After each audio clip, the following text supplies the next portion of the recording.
Hi everybody, my name's Tim Gresh. I am a professional bike fitter in Westchester, Pennsylvania, and this video will be on crank length part 2. I did a part 1 of this video, which was actually meant just to be one video, and it was targeted at riders 5'6" and under. That video got about 26,000 views and a bunch of comments, so clearly it's a popular topic. Check out that video. It's probably worth looking at before you continue with this, although you don't really have to. So I decided to make a part 2, and as you might expect, it's on riders that are 5'6" and above, because there is utility to going to a shorter crank if you are in that boat. Now, just like the other video that I made, part 1, this will apply to primarily road, gravel, and triathlon bikes. Also, what I would like you to do is pause the video if you would like and check what crank length you currently have. You will find that printed on the inside of your crank right around there where your pedal thread's in. Okay? And very likely, if you're watching this video and you are 5'6" and above, can almost guarantee you've got one of the big 3, the 170, the 172.5, or the 175. I'm going to get one thing out of the way here. 170 and 172.5, to me, that's the same thing. I don't really consider those two different things. Oh, a 2.5 millimeter difference between the two, that's barely anything in the grand scheme of things. So, option 1, option 2. Option 2 is at 175, okay? So, why would you consider ditching one of these and going to a shorter crank? Here's why. Potentially. So, biggest thing would be what I have listed here. So starting off, hip and knee issues. So essentially, let's say you have a hip replacement, knee replacement, any kind of like knee injury, something that's causing you to have a limited range of motion. You can't really bend the knee that well or the hip. Shortening those cranks is a great way to decrease the amount of movement needed on those areas, and you'll feel a lot more fluid. Another thing would be back issues. Lower back pain, super common thing that happens. Herniated disc, other kinds of back injuries where you just need to take load off of that area. A great way to do that is shortening the cranks, because when we shorten the cranks, we stabilize the pelvis further from where you were before with a longer crank. Pelvic stability is a super important thing in bike fit. I actually made a video on stability and balance, which sort of covers that. Definitely check that out. I'm going to leave a whole bunch of links in the description below, part numbers and other things related to this video. So keep that in mind as I progress here. The last thing here is just generally feeling unstable. If you're pretty comfortable with your current bike position, you feel like you have it dialed in really well, but you still feel kind of unstable under load, especially when you're kind of pushing hard, it could just be that you need the shorter cranks. Some people just have a lot of movement in the saddle for whatever reason, maybe related to the hip and the knees, having range of motion issues there. A great way to make yourself stable, just like I've been repeating before, is going to those shorter cranks. And usually, when load increases, you start riding harder, you're going to be more and more unstable, okay? So there you go, those are the whys. Now another thing to add in there is that if you feel pretty good on your bike, your position feels good, you feel stable, you're not really having any particular issues, you don't really need to mess with crank lengths, I would just leave it be. Don't break it if it's not, or don't fix it if it's not broken. But if you feel like playing around with stuff and going shorter, I don't see much harm in it. I don't think there's much to be lost. Now, what are my general recommendations? Well, first off, I would recommend getting a bike fit first. Then you can kind of figure out what crank you really need, what crank length you really need. You might need a 165, you might need a 160, but you also might need 155 or shorter. Not really sure. Everyone's so different.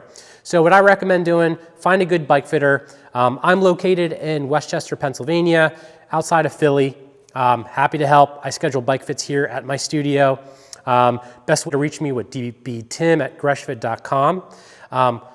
There's also a lot of other good fitters around the country. I love the Steve Hogg certified fitters, stevehogbikefitting.com. You can find all those certified fitters there. They're great direct observation fitters, meaning that they're not laser focused on using motion capture, angle measuring, and other things that might pigeonhole that fitter into an area where they're not really looking at stuff like this, and maybe not as open-minded to crank length. Because this is a little bit of a taboo topic in the bike industry. It's almost thought that you gotta be on one of those big 3 crank lengths here, or big 2 crank lengths, but that's not really the case. And you're not gonna lose power when you go to shorter cranks. That's sort of a myth. It's not really going to happen. There's a lot to be gained going shorter. So there is the overview related to what I think you should do next. However, if you want to take this on yourself, go for it. My general recommendations would be, if you're on 175s, go for it. Go to 170s. That's it. If you feel particularly injured, go to 165s, a little bit shorter. Kind of the same thing down here. If you're in that 172.5, 170 crowd, go with a 165 as a great first bet, or a 160 if you just want more range of motion and you do have an injury that's kind of holding you back. Those are my recommendations. Go for it. Highly recommend it. Now, I'm going to wrap up here with a tech suggestion that hopefully will help you out, and that would be related to my top way of changing your crank length. Now, cranks are really complicated. They're overly complicated. For me as a fitter, it's fairly straightforward to find out what crank length the rider needs. The hard part for me is spending all the time figuring out what bottom bracket they have, what crank's gonna fit on their bike, all that stuff. But through all that time, sifting through all those things, what I've arrived at is that the Shimano Hollowtech 2 cranks, which look like this, and a lot of you watching this probably have Shimano on your bike. You probably have one of these guys. Shimano has been making the Hollowtech 2 cranks since I think like 2004, 2005, when Lance Armstrong started using them. It's basically this, and then the left hand crank goes on like that, and then clamps on with 2 bolts. Super common design. Chances are you got this on your bike. If so, you're in a great position, because if you want to go to a 165 crank and you've got a 10 or 11 speed bike, lots of options there. If you want to go to 170, lots of options there. They're readily available. One note that I want to make here is that if you want 160s and you've got a 10 or 11 speed bike, Shimano 105 is available in 11 speed 160, okay? When Shimano had 11 speed, they only made 160 and 105.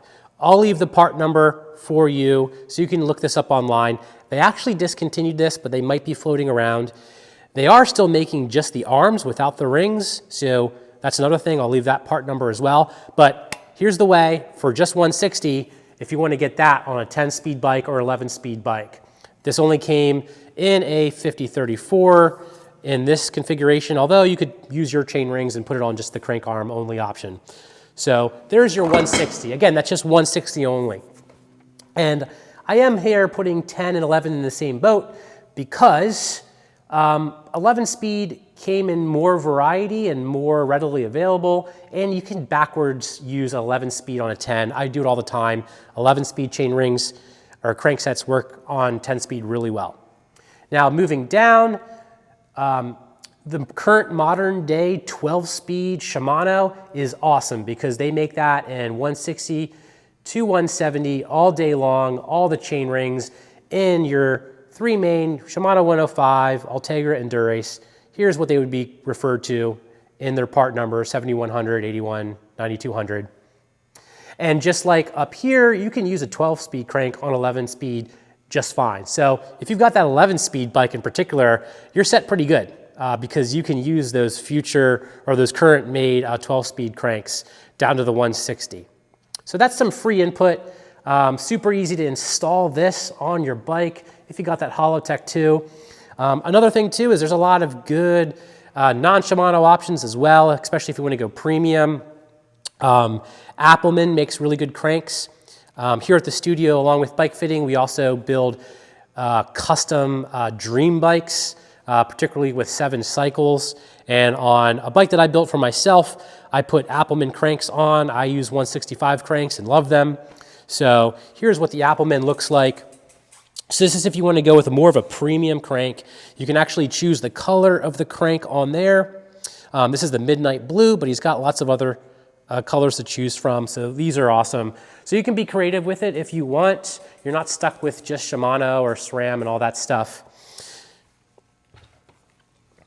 Also, another thing to note is that when you go to a shorter crank, technically you can go to a harder gear. So let's say you went to from a 170 crank to a 160. Technically, you can put a larger chain ring or larger chain rings on that shorter crank. I don't really think you need to do that. I think that you can just keep the gearing that you have and just roll with it.